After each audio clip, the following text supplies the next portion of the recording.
El vestido lo dejé doblado sobre el sofá de la sala. Lo puse con cuidado, con las mangas hacia adentro y la falda bien acomodada para que no se arrugara, porque uno no deja mal doblada una prenda en la que trabajó 40 horas aunque el destinatario no lo vaya a ver nunca. 40 horas de trabajo en ese vestido color vino tinto, con bordado en el cuello, que Isabel me había pedido para su cumpleaños.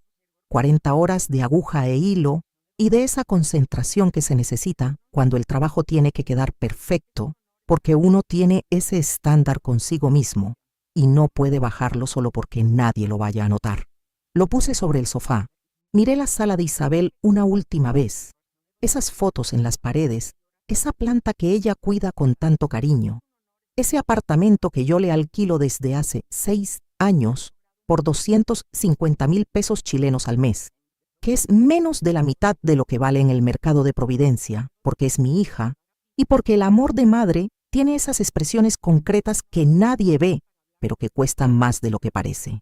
Y salí, cerré la puerta con cuidado, sin ruido, como se cierran las puertas detrás de las que uno acaba de escuchar algo que no puede olvidar aunque quisiera.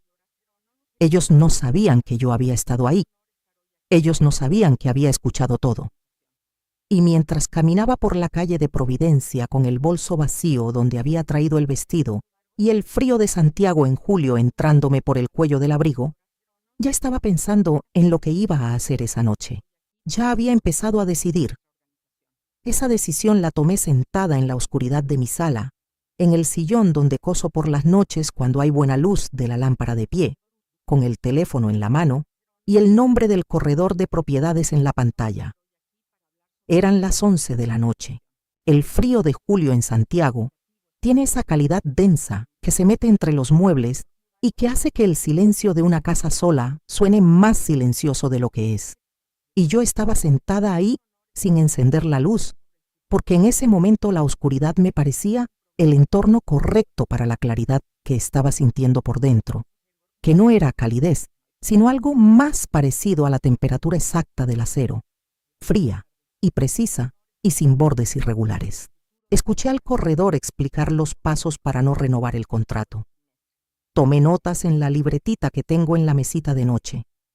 Confirmé los plazos, colgué y después me quedé sentada un momento más en la oscuridad con las notas en la mano y pensé en Rodrigo diciendo esas palabras en su propia cocina, en esa cocina que está en el apartamento que yo les alquilo por menos de la mitad de lo que vale, con esa seguridad de quien cree que no tiene nada que perder.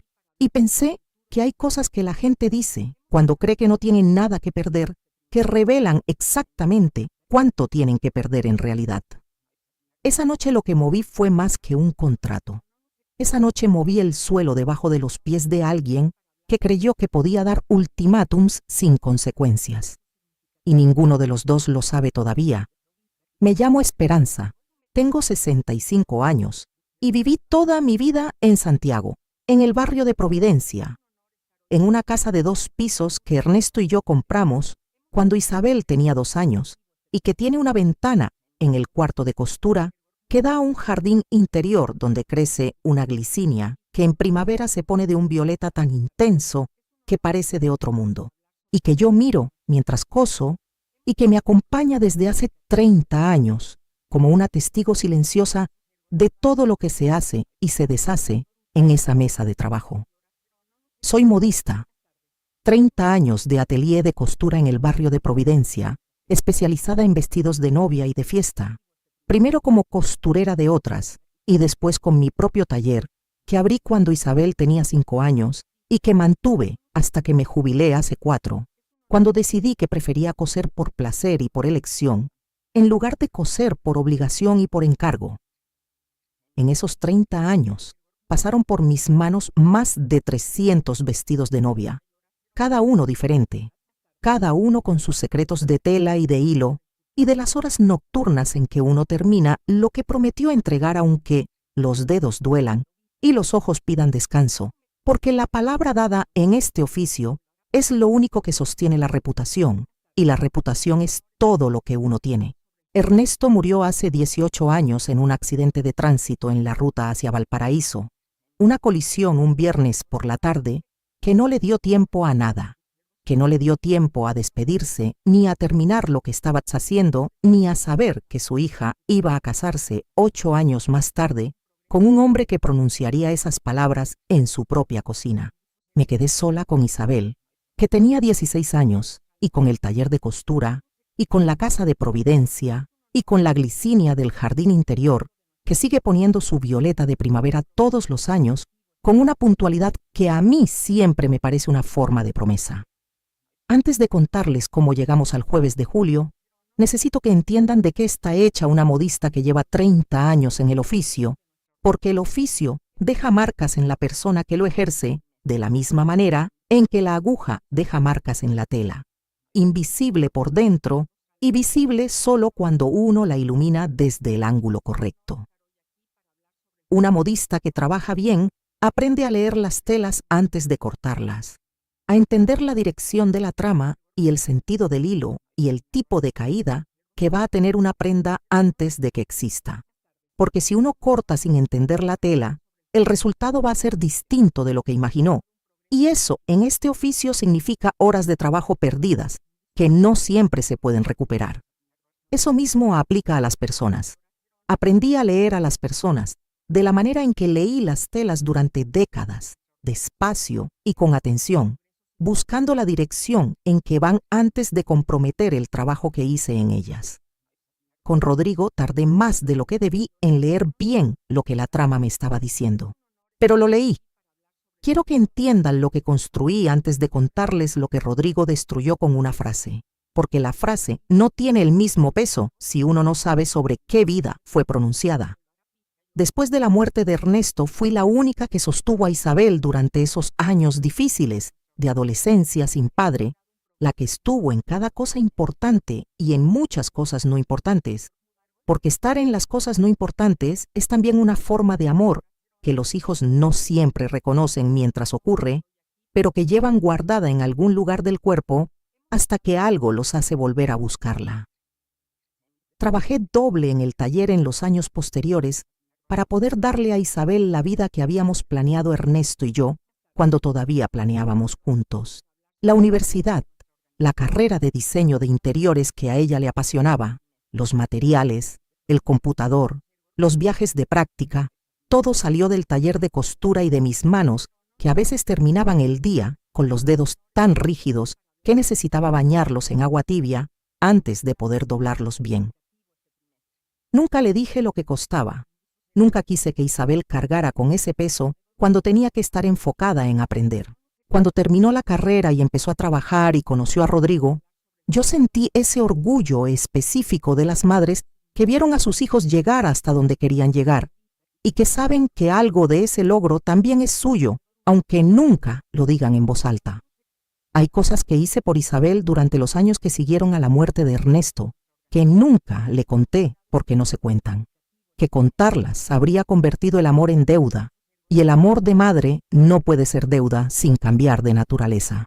El año más difícil fue cuando Isabel tenía 20 años y quiso hacer un intercambio universitario en Buenos Aires por 6 meses, una oportunidad que su facultad ofrecía y que yo quería que aprovechara, aunque en ese momento los 6 meses de gastos adicionales eran una cifra que me obligó a revisar todos mis números. Vendí un juego de agujas de coser de hueso que me había regalado mi madre cuando empecé el taller.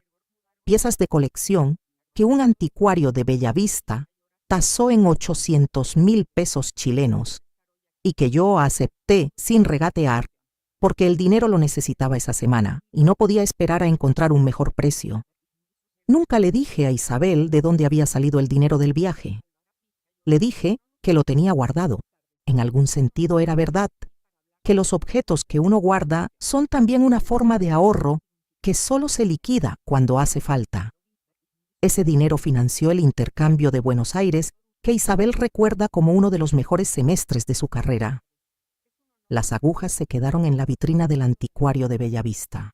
Todo tiene su precio y uno elige qué pagar. El vestido de novia que le cosí a Isabel para su matrimonio con Rodrigo fue el vestido más hermoso que hice en 30 años de oficio. Lo digo sin modestia, porque la modestia sería deshonesta en este caso. fue el vestido en que puse todo lo que sabía hacer y todo lo que sentía por ella.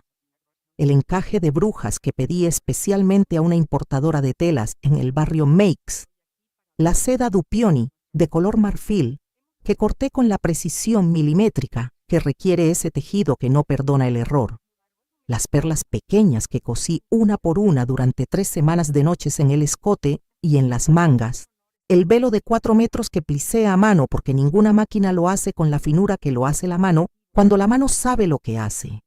Tardé 4 meses. No cobré nada.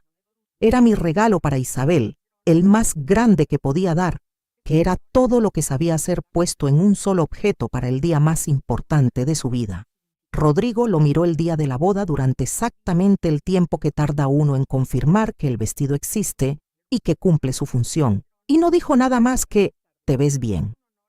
No preguntó cuánto había tardado, no preguntó de qué tela era, no dijo gracias. Debía haber guardado ese detalle con más atención desde ese primer día, pero uno no guarda los detalles que no quiere ver. Los 8 años del matrimonio de Isabel y Rodrigo fueron años en que el espacio para mí en la vida de mi hija se fue achicando de una manera que solo se ve completa cuando uno la mira desde afuera y con la distancia suficiente, porque desde adentro cada reducción parecía razonable por sí sola, y era solo el conjunto el que mostraba el patrón. Una modista conoce el patrón antes de ver el conjunto, porque aprende a leer las piezas aisladas y a imaginar cómo van a quedar cuando se unan. Y esa habilidad de la costura yo debía haberla aplicado antes a lo que estaba pasando en la vida de Isabel.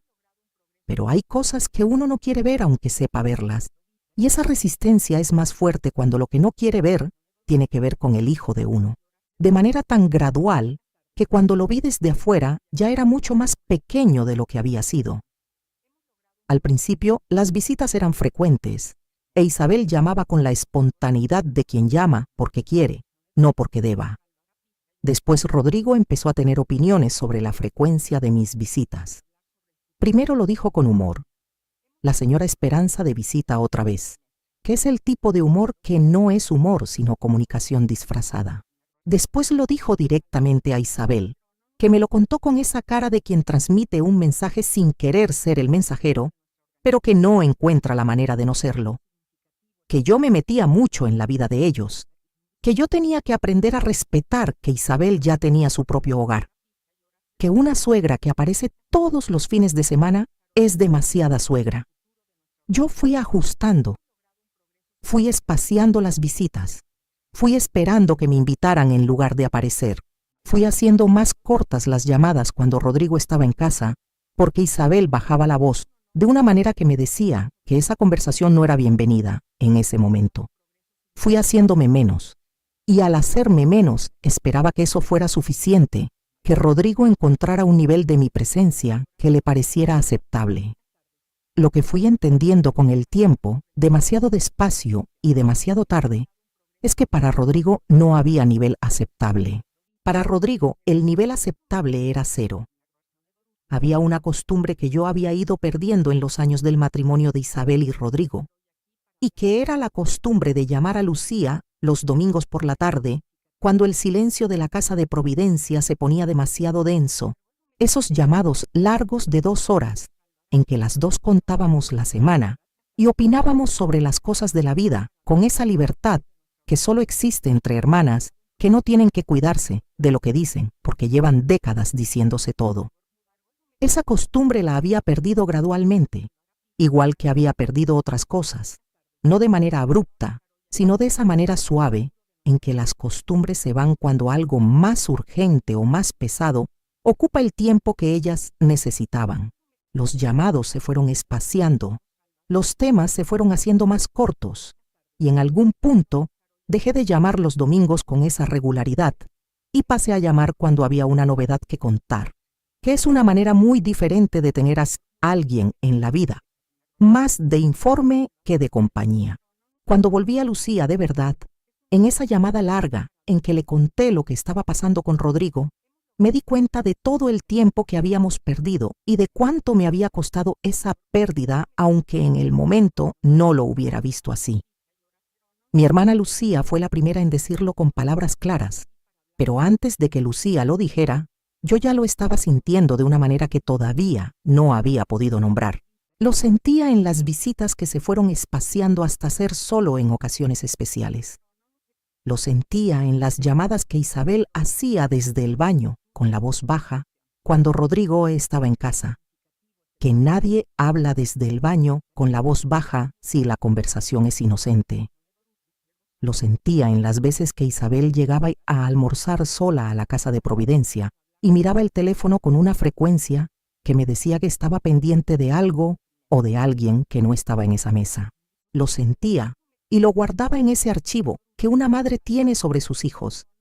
Ese archivo que registra todo aunque uno no quiera que registre todo, porque hay cosas que uno preferiría no tener registradas.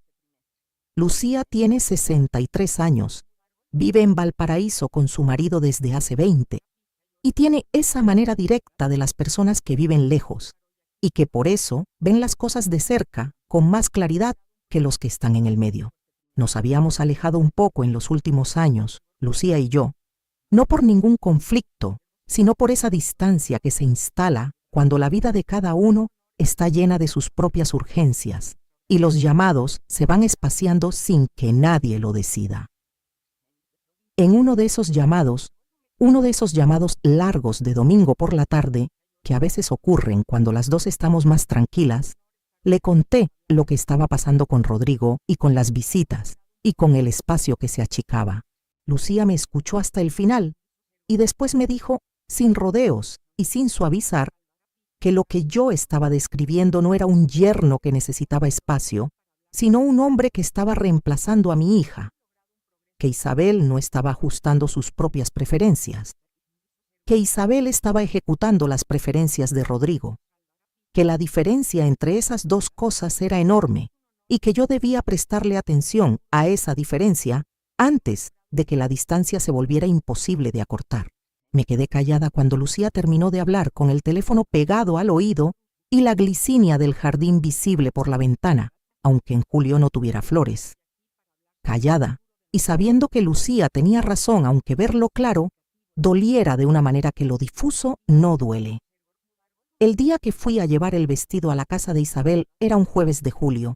Había terminado el bordado del cuello la noche anterior, el último detalle que faltaba, y había planchado el vestido con el paño húmedo esa mañana para que quedara sin una arruga antes de doblarlo con papel de seda y meterlo en la bolsa de tela que uso para transportar las prendas terminadas.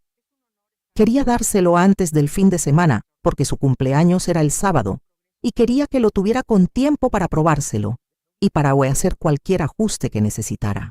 Tomé el metro hasta Baquedano y caminé las 4 cuadras hasta el edificio de Isabel, pensando en su cara cuando viera el color, ese vino tinto que le queda tan bien con su pelo oscuro y con sus ojos, pensando en que iba a pedirle que se lo probara ahí mismo para ver cómo caía la falda, pensando en esas cosas pequeñas que uno piensa cuando camina hacia alguien que quiere con una cosa hecha a mano entre los brazos.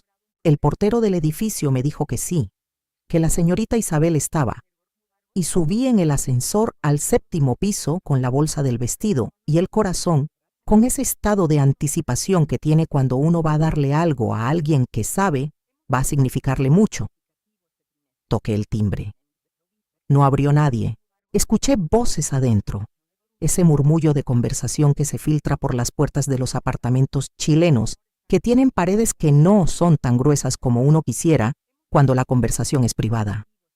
Volví a tocar. Nada. Las voces seguían, más claras ahora, con ese tono de las conversaciones que van subiendo de intensidad, y el portero me había dado la llave del piso, porque soy la propietaria del apartamento y él sabe quién soy de años, y nunca cuestionó que yo tuviera acceso a lo que me pertenece. Lo que me dijo que había alguien, pero que quizás no escucharon el timbre. Y el portero me había dado la llave del piso porque soy la propietaria del apartamento y él sabe quién soy de años, así que abrí la puerta yo. Entré a la sala. Las voces venían de la cocina, cuya puerta estaba entreabierta, y lo que escuché fue lo que cambió todo lo que vino después.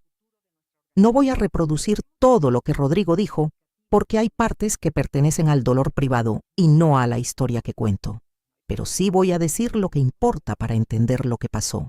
Rodrigo dijo que estaba cansado de que mi nombre apareciera en conversaciones que no lo necesitaban, que estaba cansado de que mi sombra estuviera sobre su matrimonio, que una madre que llama 3 veces por semana y que aparece con regalos y con pretextos, era una madre que no sabía cuál era su lugar. Y después dijo eso.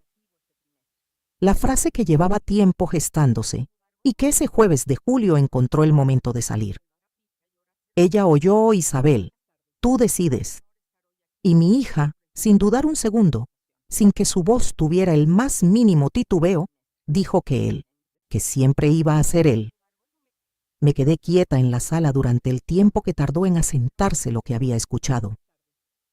No sé exactamente cuánto fue ese tiempo. Los segundos en que el cuerpo procesa un golpe tienen su propia duración que no coincide con la del reloj.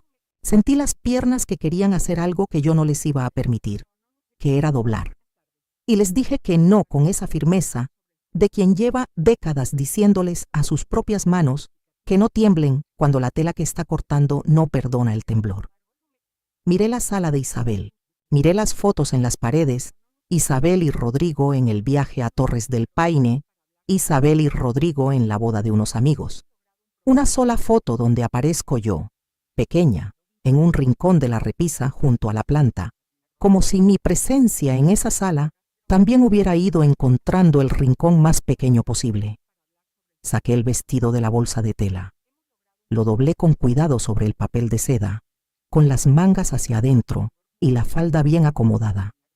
Lo puse sobre el sofá y salí sin hacer ruido, cerrando la puerta con esa delicadeza con que se cierran las puertas detrás de las que ocurren las cosas que no tienen vuelta atrás.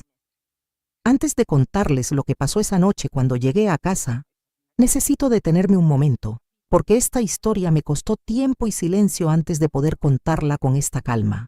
Y si llegaron hasta acá y si algo de lo que dije les resonó en algún lugar, les pido de corazón que se suscriban al canal y me regalen un like. Eso me ayuda muchísimo a seguir compartiendo estas historias, porque saber que alguien del otro lado me escucha es lo que me da el impulso para seguir hablando de lo que durante mucho tiempo guardé para mí sola. Llegué a la casa de Providencia con el bolso vacío y el frío de julio en la cara, y algo que tardé en reconocer, pero que cuando lo reconocí fue como reconocer algo que ya había estado ahí antes, mucho antes, y que yo había olvidado dónde guardaba. Era la sensación de ser la persona principal de mi propia historia, que no es arrogancia, sino simplemente el estado natural de alguien que funciona bien, y que yo había ido perdiendo de manera tan gradual que ya no recordaba bien cómo se sentía tenerla. La recuperé caminando por la calle de Providencia, con el bolso vacío a las 7 de la tarde de un jueves de julio, con el frío del invierno de Santiago en el cuello del abrigo, y la certeza de que lo que había escuchado en esa cocina me dolía profundamente, pero que ese dolor no me iba a manejar a mí, que iba a ser al revés, que yo iba a manejar lo que hiciera con él. Abrí la puerta de la casa, entré a la sala. No encendí la luz. Y esa clase de silencio interior que no es paz, sino la antesala de una decisión. Entré a la sala sin encender la luz. Me senté en el sillón de costura, puse el teléfono sobre la mesita de lado y me quedé un momento mirando la oscuridad de la sala que conozco de memoria, que es la sala donde Isabel aprendió a caminar, donde la ayudé a hacer las tareas del colegio, donde cosí su vestido de primera comunión y el vestido de graduación y el vestido de novia, donde cada mueble tiene una historia que involucra a las dos, y que ahora ella estaba dispuesta a dejar del lado de afuera de una puerta por un hombre que llevaba 8 años achicando el espacio que yo ocupaba en su vida, hasta reducirlo a una foto pequeña en el rincón de una repisa. Pensé en el vestido que dejé sobre el sofá. Pensé en las 40 horas de trabajo. Pensé en el vestido de novia de 4 meses y las perlas cosidas una por una. Pensé en los 16 años que sostuve a Isabel después de la muerte de Ernesto.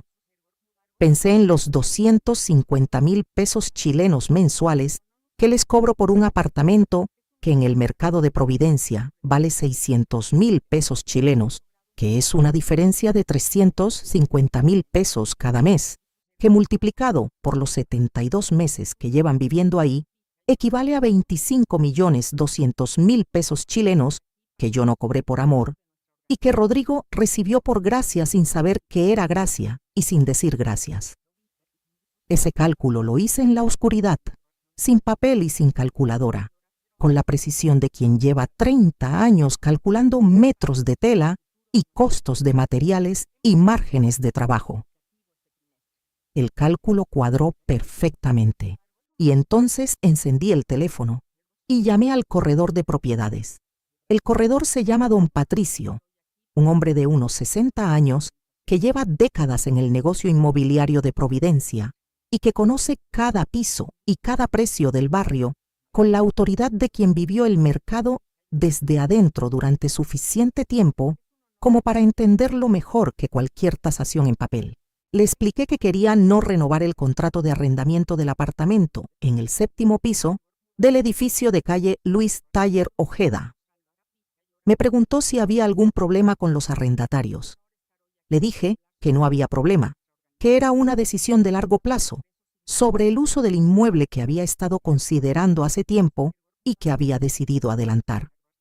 No le mentí. Simplemente no le di todos los datos, que no era su trabajo tenerlos. Me explicó los pasos, el aviso formal con 90 días de anticipación, el documento que había que enviar por carta certificada, el proceso para que quedara todo registrado correctamente. Tomé las notas. Confirmé que entendía. Colgué. Eran las 11:15 de la noche. Me quedé un momento más en la oscuridad pensando si había algo que revisar, algún ángulo que no hubiera considerado, alguna consecuencia que estuviera subestimando. No encontré ninguna. La decisión era clara, la consecuencia era proporcional, y la persona que la tomó era la propietaria del apartamento, que tenía todo el derecho legal y moral de disponer de su propiedad como le pareciera correcto. Llamé a Lucía esa misma noche, tarde, con la conciencia de que eran casi las 12, pero con la certeza de que Lucía prefería que la llamara tarde a que no la llamara. Lucía contestó al tercer timbre con una voz que no era de sueño, sino de quien estaba despierta, aunque no lo esperara. Le conté todo, lo de la cocina, lo de la frase, lo del vestido doblado sobre el sofá, lo de la oscuridad de la sala, lo del corredor de propiedades a las 11 de la noche. Lucía escuchó todo sin interrumpirme, y cuando terminé, se quedó un momento callada con esa calidad de silencio que tiene cuando está procesando algo que requiere procesamiento real, y no el silencio cortés de quien espera su turno para hablar. Y después dijo, con esa voz directa que tiene desde que éramos chicas, y que nunca cambió aunque los años cambiaran todo lo demás: Esperanza, eso que hiciste esta noche es lo más valiente que te he escuchado hacer en toda mi vida. No me preguntó si estaba segura. No me preguntó si había pensado bien. Solo dijo eso. Y yo lo guardé en el lugar donde se guardan las cosas que uno necesita volver a leer cuando las dudas aparecen, que siempre aparecen, aunque en este caso aparecieron mucho menos de lo que esperaba. Y ahora quiero pausar un momento para preguntarles algo, porque llevan rato escuchándome y yo quiero saber de dónde vienen ustedes. ¿De qué ciudad o país me están escuchando? Déjenmelo en los comentarios. Me encanta saber hasta dónde llegan estas historias, porque a veces uno cree que lo que vivió es algo muy propio y muy de su familia, y después descubre que hay mujeres en Colombia, en México, en Argentina, en todas partes, que conocen ese ultimato, esa frase que divide el mundo en dos, y que deja a la madre en la mitad donde no está la hija. Cuéntenme de dónde son. Antes de que Rodrigo e Isabel recibieran la carta de don Patricio, hubo semanas en que solo yo sabía lo que se venía. Esas semanas tuvieron una calidad particular, la calidad de los momentos en que uno lleva una información que cambia las cosas y que todavía no se desplegó en el mundo, pero que existe con toda su potencia en el interior de quien la tiene. Me levantaba por las mañanas en la casa de Providencia con Ernesto ya despierto y expectante al pie de la cama. Tomaba el café mirando la glicinia por la ventana de la cocina. Sacaba a Ernesto al Parque Bustamante, donde en noviembre el jacarandá empieza a mero, a ponerse morado, y en todo ese tiempo cotidiano y tranquilo, llevaba ese saber silencioso de lo que había movido en la noche de julio y de lo que estaba esperando llegar. No se lo conté a nadie más que a Lucía. No lo mencioné en ninguna conversación. No cambié ningún comportamiento que pudiera darle a Isabel o a Rodrigo una señal de que algo estaba diferente. Solo continué, y esa continuación tranquila fue en sí misma una forma de poder que no me había sentido tener en mucho tiempo, que es el poder de quien sabe lo que viene y puede esperar con paciencia a que llegue. Los días que siguieron a esa noche fueron días de una calma que no esperaba sentir. Esperaba angustia o arrepentimiento o esa sensación de vértigo que tiene cuando uno toma una decisión grande y después se pregunta si la tomó bien. Pero no llegó ninguna de esas cosas. Lo que llegó fue algo más parecido a la claridad que siente el tejido cuando se lo corta en la dirección correcta de la trama, que es esa sensación de que la tela va exactamente donde tiene que ir, porque uno la conoce y sabe cómo trabajarla.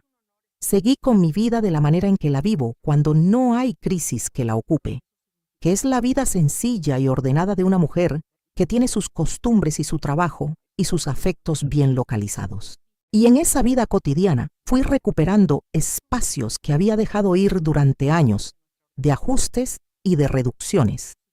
Espacios pequeños pero reales, como caminar por el Parque Bustamante sin mirar el teléfono esperando que alguien llamara, como tomar el café de la mañana en el cuarto de costura con la ventana abierta, aunque hiciera frío, porque el aire de la mañana en Providencia tiene un olor que me gusta y que me había negado en los últimos años sin razón que valiera la pena, como ir al mercado de La Vega el sábado por la mañana y quedarme el tiempo que quisiera en el puesto de las flores, porque las flores del mercado de La Vega en primavera son una de esas cosas gratuitas y hermosas que Providencia ofrece y que uno aprovecha cuando vive sin el peso de lo que alguien más considera que es demasiado tiempo para estar mirando flores. Retomé el atelier de costura, pero de una manera diferente a como lo había tenido durante los años de trabajo formal. Antes cosía para los encargos, para los plazos, para las clientas que necesitaban el vestido para tal fecha y que a veces llamaban a las 10 de la noche para preguntar si iba a estar listo. Ahora coso para quien quiero y cuando quiero, que es el privilegio que da la jubilación cuando uno la administra bien y cuando tiene una propiedad que produce un ingreso aunque no sea el ingreso del apartamento de Isabel y Rodrigo, que va a dejar de llegar, pero que tiene reemplazos posibles a precio de mercado. Volví a aceptar encargos de vestidos de novia, que es lo que más me gusta hacer, porque el vestido de novia es la prenda que más lleva de la persona que lo hace y la que más significa para quien lo usa. Y porque en 30 años de hacerlos, nunca me aburrí de la responsabilidad de esa tarea, pero ahora los acepto en mis términos, con los plazos que yo digo y con las clientas que yo elijo, sin apuro y sin esa sensación de estar corriendo detrás de algo que nunca está completamente terminado. Las primeras 2 clientas que acepté después de retomar el taller vinieron recomendadas por amigas de amigas, que es como siempre funcionó el negocio en los mejores años, y las 2 se quedaron paradas en el cuarto de costura, mirando la glicinia del jardín por la ventana, mientras yo les tomaba las medidas, y las 2 me preguntaron qué era esa planta que se veía tan hermosa aunque no tuviera flores. Les dije que era una glicinia y que en primavera se ponía de un violeta que cambiaba el humor del día solo con mirarlo. Las 2 dijeron que querían verla en primavera. Les dije que cuando vinieran a buscar el vestido ya iba a estar florecida. La primera vez que fui a Valparaíso, después de la noche de julio, fue en agosto, 3 semanas después de enviar la carta con don Patricio, y tomé el bus de las 6 de la tarde del terminal de buses Alameda con una bolsa pequeña de ropa para 2 días y las empanadas de la panadería de Providencia y esa sensación específica de los viajes que uno hace para ver a alguien que quiere y que empiezan bien desde el momento de subirse al bus, porque el destino ya vale el viaje. Lucía me recibió en la terminal con su marido Rafael, que es un hombre callado y amable, que hace el mejor caldillo de congrio que he comido en mi vida, y que esa noche lo tenía preparado para cuando llegáramos. Y los tres cenamos en la mesa de la cocina de la casa de Lucía en el Cerro Alegre, con la vista de la bahía, visible por la ventana, y el frío de agosto de Valparaíso, que es diferente al frío de Santiago, más marino, más con olor a sal y a algas. Ese frío que en la costa significa que el mar está cerca, aunque no se lo vea.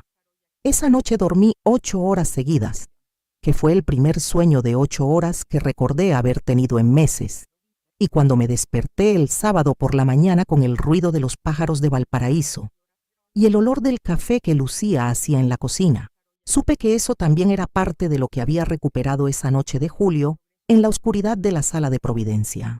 Empecé a ir a Valparaíso los primeros fines de semana de cada mes, que era algo que Lucía y yo habíamos hablado hacer durante años, sin que ninguna de las dos lo concretara, porque siempre había algo que lo postergaba, y que ahora concreté simplemente tomando el bus del viernes por la tarde y llegando a la casa de Lucía con una bolsa de empanadas de la panadería de Providencia, que ella siempre agradece porque dice que en Valparaíso las empanadas no son iguales, aunque en Valparaíso haya cosas que en Santiago no hay.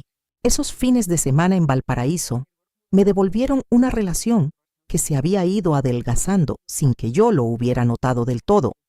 La relación con mi hermana menor, que es la única persona en el mundo que me conoce desde antes de que yo fuera madre, y que por eso me conoce de una manera que los que me conocen solo desde la maternidad no pueden conocerme. Con Lucía hablo de Ernesto, de los años en que crecimos en Santiago con nuestra madre, que cosía para afuera para pagar el colegio, de las cosas que las dos nos propusimos de jóvenes y que las dos cumplimos de maneras distintas, de lo que viene después de los 65, cuando uno tiene la libertad de elegir cómo usa el tiempo que le queda y descubre que esa libertad puede ser espléndida si uno la recibe con las manos abiertas, en lugar de con el miedo de quien no sabe qué hacer con algo que no esperaba tener. Y el perro. Tengo que contarles del perro. Hace años, desde que Isabel era adolescente, yo quería tener un perro en la casa de Providencia. Siempre quise tener un perro. Ernesto también quería, pero decíamos que cuando Isabel fuera más grande. Y después Isabel se fue a vivir con Rodrigo y el perro quedó postergado indefinidamente. Y en algún momento Rodrigo mencionó en alguna conversación que los perros eran sucios y ruidosos y que no entendía por qué la gente los tenía. Y esa opinión se instaló en el espacio sin que yo la hubiera pedido y sin que yo la hubiera adoptado como propia, pero que de alguna manera hizo que el perro siguiera siendo una cosa del futuro lejano. El mes siguiente a la noche de la oscuridad y el corredor de propiedades, fui a una fundación de rescate animal del barrio de Ñuñoa, que una clienta me había recomendado hacía tiempo, y adopté a un perro mestizo de tamaño mediano, de unos 3 años, con las orejas caídas y una manera de mirar que me pareció desde el primer momento de una honestidad absoluta. Se llama Ernesto. Lo supe desde que lo vi y no necesité pensarlo. Ernesto duerme al pie de la cama, camina conmigo por el Parque Bustamante los martes y los jueves por la mañana, se sienta a mi lado cuando coso en las tardes, y tiene esa costumbre que tienen los perros buenos de poner la cabeza sobre las rodillas de uno cuando uno está quieto, como preguntando si todo está bien. Todo está bien, siempre le digo que sí.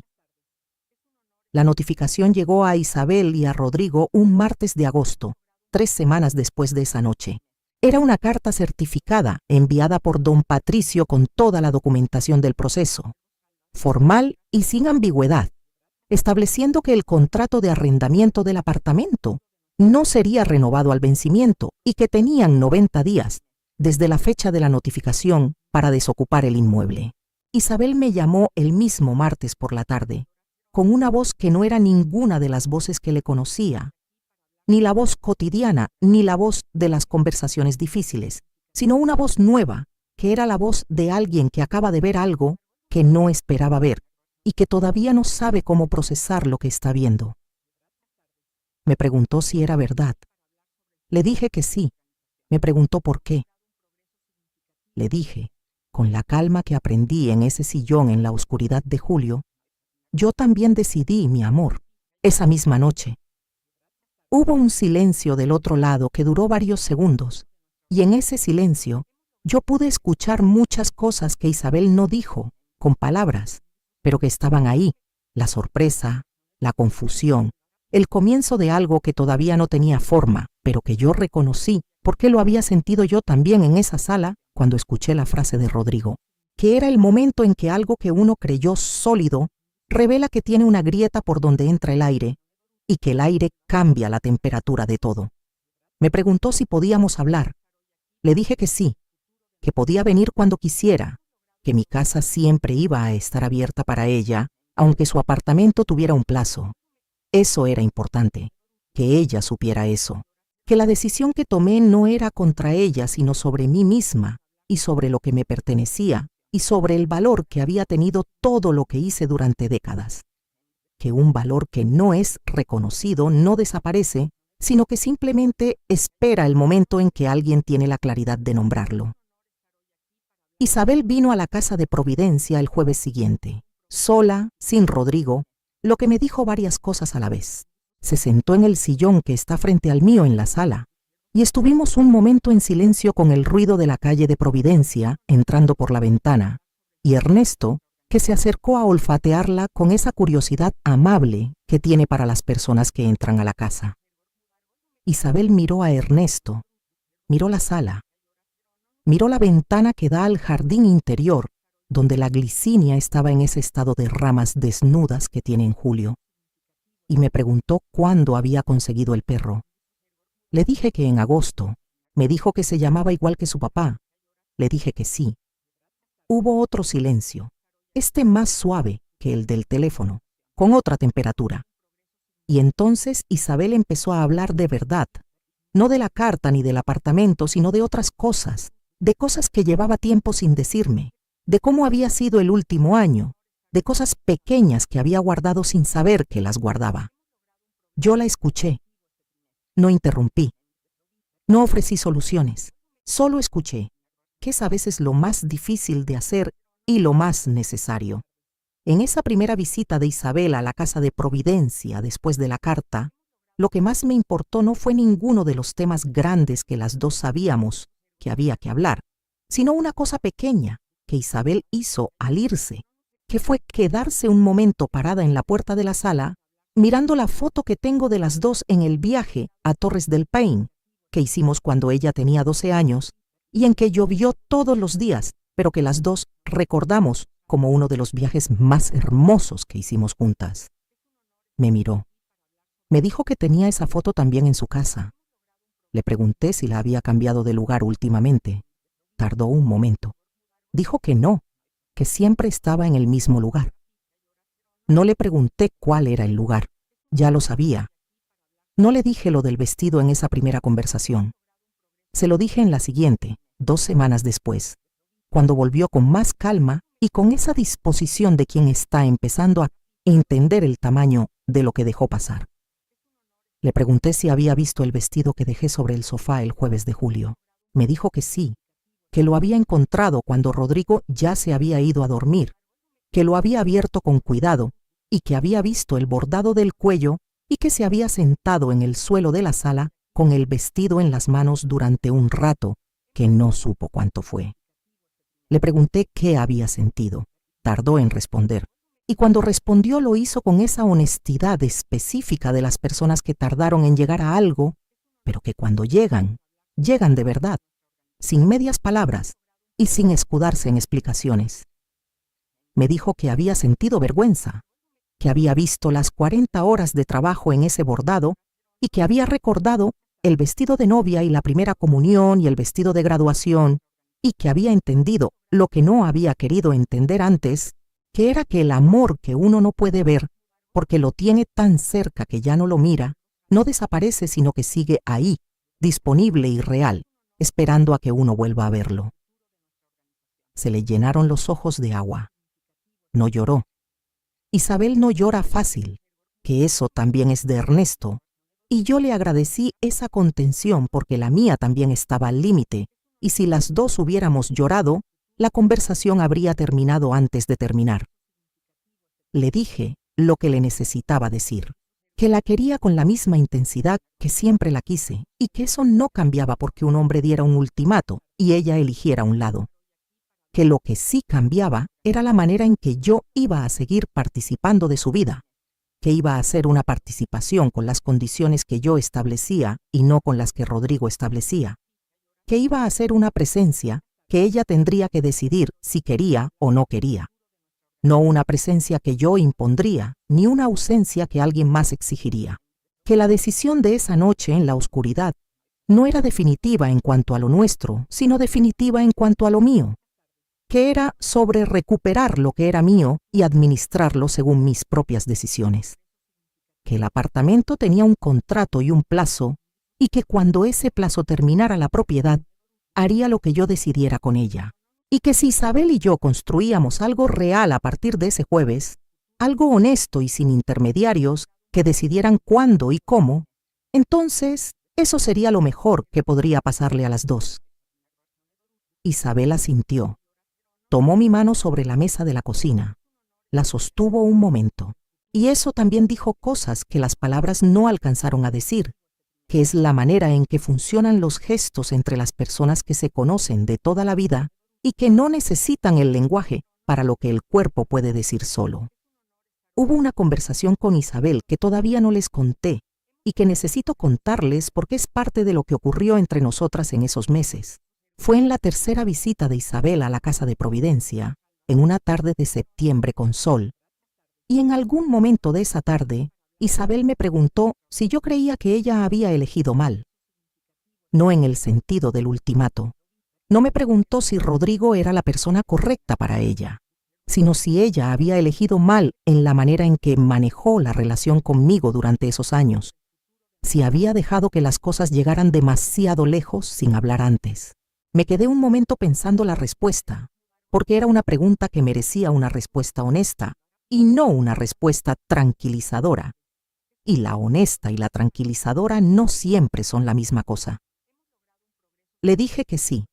Le dije que creía que ella había elegido el camino de menor resistencia durante mucho tiempo y que ese camino tiene esa característica tramposa de parecer más fácil en el corto plazo, pero de acumular una deuda que después hay que pagar de golpe, y que esa deuda la habíamos pagado las dos, cada una en su moneda.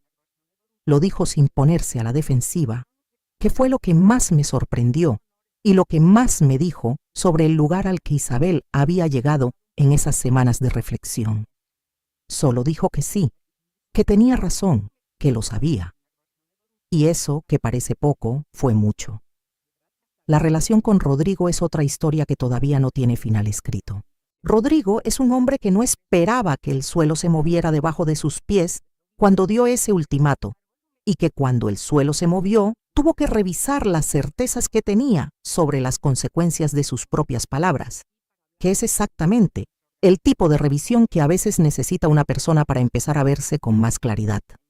No sé si va a ocurrir en este caso. No es mi responsabilidad que ocurra. Mi responsabilidad es conmigo misma y con la relación con mi hija. Y esa responsabilidad la estoy ejerciendo de la manera que puedo y con la paciencia que tengo, que no es infinita, pero que es suficiente para el trabajo que queda por hacer. El vestido de novia de Catalina va bien. La semana pasada terminé la espalda con el cierre de botones forrados que ella quería. 22 botones pequeños del mismo satén del vestido que cubrí uno por uno con un dedal de plata y una aguja de ojo fino. Y cuando terminé el último botón y lo puse en su lugar en la hilera, me senté un momento con el vestido extendido sobre la mesa de trabajo. Y lo miré con esa satisfacción específica que tiene este trabajo cuando sale bien, que es diferente al orgullo y diferente a la vanidad. Es más parecido a la confirmación de que uno sabe lo que sabe y que ese saber es real y sólido y no depende de que nadie lo ratifique para hacerlo. Eso también aprendí en estos meses, que el valor de lo que uno sabe hacer no cambia porque alguien decida que ya no es necesario. El valor estaba antes de que lo necesitaran y sigue después de que decidan que ya no lo necesitan. Solo cambia quién tiene acceso a él, y eso, finalmente, lo decido yo. Hoy es un viernes de noviembre, Estoy en el cuarto de costura con Ernesto dormido a mis pies, y la glicinia del jardín visible por la ventana. Y la glicinia en noviembre está empezando a preparar sus racimos para la floración de diciembre, que en Santiago el jacarandá florece en noviembre y la glicinia en diciembre. Y los dos juntos hacen de esta ciudad una ciudad que en esa época del año tiene colores que uno no olvida. Tengo sobre la mesa de costura el corpiño de un vestido de novia que empecé la semana pasada, de satén blanco con relleno de organza, para una muchacha de 28 años que vino recomendada por una clienta de hace 15 años, y que cuando la recibí en el taller, se quedó mirando la ventana y me preguntó qué era esa planta. Le dije que era una glicinia. Me preguntó si iba a estar florecida para enero, que es cuando es su boda. Le dije que sí. Me dijo que quería que la fotografiaran con el vestido en este jardín, con esa flor de fondo. Le dije que con gusto.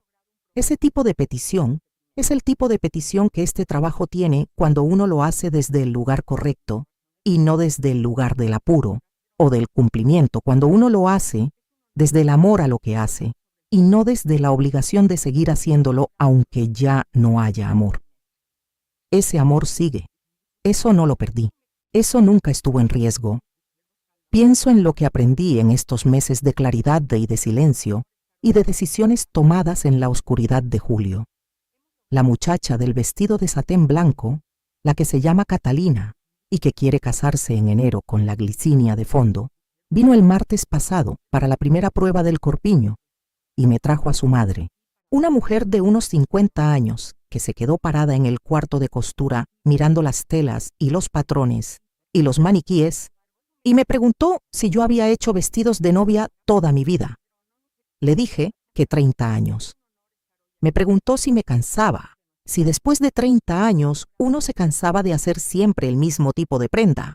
Le dije que no, que el vestido de novia nunca es el mismo, que cada mujer lleva en el vestido la vida que tiene hasta ese momento y la vida que imagina para adelante, y que leer eso en cada clienta y traducirlo al tejido es un trabajo que siempre es distinto aunque la prenda se llame igual. Me miró con esa expresión de quien acaba de entender algo que no esperaba entender. Me dijo que lo que yo describía sonaba más a vocación que a oficio. Le dije que sí, que en eso consiste la suerte, en que la vocación y el oficio sean la misma cosa. Pienso en que el amor de madre es real y es grande, y es capaz de sostener cosas extraordinarias, pero que el amor de madre no es la única cosa que una mujer es. Y que reducir a una persona a una sola función, aunque sea una función que esa persona ejerce con todo su corazón, es una forma de violencia suave que a veces no tiene nombre, pero que siempre tiene consecuencias. Pienso en Ernesto, en mi Ernesto de 4 patas que duerme a mis pies mientras escribo esta parte de la historia y que de vez en cuando levanta una oreja como si escuchara algo que yo no escucho y después la baja como si confirmara que todo está bien. Pienso en el Ernesto de 2 patas que habría tenido mucho que decir sobre el jueves de julio y sobre la noche de la oscuridad, y sobre los 90 días de plazo, algo preciso y con humor como era su manera. Algo sobre la diferencia entre lo que uno cobra y lo que podría cobrar, y sobre por qué esa diferencia importa cuando quien se beneficia de ella decide que uno ya no importa. Me lo imagino diciéndolo. Me imagino también que al final me habría dicho, con esa voz que tenía cuando quería que yo supiera que estaba orgulloso que lo hice bien. Pienso en que los 30 años de vestidos de novia me enseñaron que la tela que parece irrompible a veces se desgasta desde adentro sin que se note en la superficie, y que cuando se rompe lo hace de manera limpia si uno la cortó bien o de manera irregular si se dejó desgarrar. Y que entre esas dos maneras la diferencia es quién tiene el control de dónde y cómo ocurre el corte. Pienso en que esa noche de julio en la oscuridad, yo tuve el control. Pienso en el vestido de novia de 4 meses que cosí para Isabel hace 8 años, guardado todavía en la caja de seda, en la parte de arriba del ropero, que no voy a tirar, ni voy a destruir porque ese vestido no representa lo que salió mal, sino lo que yo fui capaz de dar. Y lo que una fue capaz de dar no se tira solo porque el destinatario no lo vio bien en su momento. Puede ser que lo vea después, puede ser que no. De cualquier manera, el vestido está ahí, guardado con cuidado, como se guardan las cosas que costaron mucho hacer y que por eso merecen el espacio que ocupan. Y con esto me despido por hoy, aunque no sin antes pedirles algo que me importa de verdad. Si esta historia les llegó, si algo de lo que dije les hizo pensar en alguien o en algo que vivieron, suscríbanse al canal para no perderse la próxima historia, que les prometo que trae algo que no se van a esperar. Compartan este video con alguien que lo necesite, con esa amiga, con esa madre, con esa mujer que quizás en este momento está escuchando una frase que divide su mundo en dos y que todavía no sabe que ella también puede dividir algo esa misma noche. Y díganme en los comentarios, en mi lugar, ¿qué habrían hecho ustedes? ¿Habrían esperado para hablar con la hija primero? ¿Habrían ido directamente al corredor de propiedades? ¿Habrían tomado la decisión más fría de su vida, sentados en la oscuridad de julio, o habrían esperado a que hubiera luz? Quiero saberlo. Les mando un abrazo enorme desde Santiago, desde este cuarto de costura con la glicinia prometiendo su violeta de diciembre y el perro Ernesto dormido a mis pies. Y nos vemos en el próximo relato, que les juro que no se lo van a esperar.